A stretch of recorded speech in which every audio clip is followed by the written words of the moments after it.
ኦርቶዶክስ ቤተክርስቲያን ይሄንም ያህል መስቀል አንጠልጥላ ኢየሱስ ሲባል ሰዎችን እንታሳደድ ከሆነ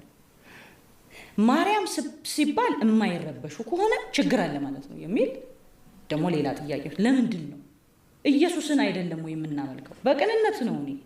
የኡነት ኢየሱስን አይደል ወይ እቺ ቤተክርስቲያን የምታመልከው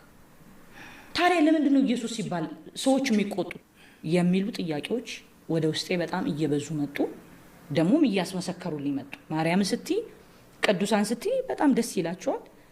በመዝሙርሽ መሃል እንግዲህ አምላክ ነው አይደል ዋና ነው አይደል ከሱ በላይ ማን አለ ኢየሱስ ስቲ ግን አንቺ ጴንጤ ሆንሽ እንዴ እስከመባል ደረጃ እየደረሰ ተመጣ ማለት ነው ከዛ ኋላ ስደቱ እየበዛ እኔም ደግሞ ኢየሱስ ላይ ሙጭጭ ይያልኩ የገባኝ አንድ ነገር አለ ስለዚህ ኢየሱስን ልተው አልችልም የህይወቴ መሰረት የመዳኔ መሰረት አጠቃላይ የክርስትና ፋውንዴሽን ኢየሱስ ስለሆነ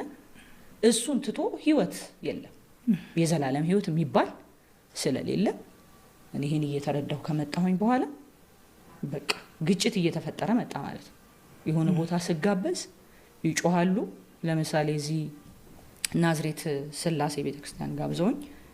ሄጄ ነበር በማገለግልበት ወቅት በቃ እኔ እየዘመርኩ ነው እንግዲህ የኔን አርዶስ እያልኩ ነው ከዛ ተነስተው መጡ መጀመሪያ እንገልሻለን ምናምን የሚል ወረቀት ይመጣል ያው በኦርቶዶክስ ቤተክርስቲያን ይሄን ዘምሪልን ምናምን የሚል ወረቀት ይልካሉ በፊት አሁን ተለውጦ እንገልሻለን እናጠፋሻለን አንለቀሽ ምናምን የሚል ወረቀት ከዛ እኔ ጌታዬ አበርታኝ ልቤን አጠንክራልኩ ማለት ነው ከዛ የኔን አርዶስ ማለት ሲጀምር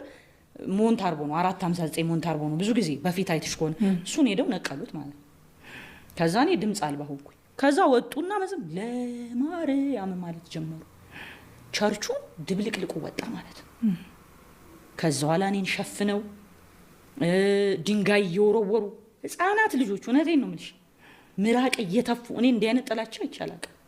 ከዛ ግቢ ወጣው ማለት ነውና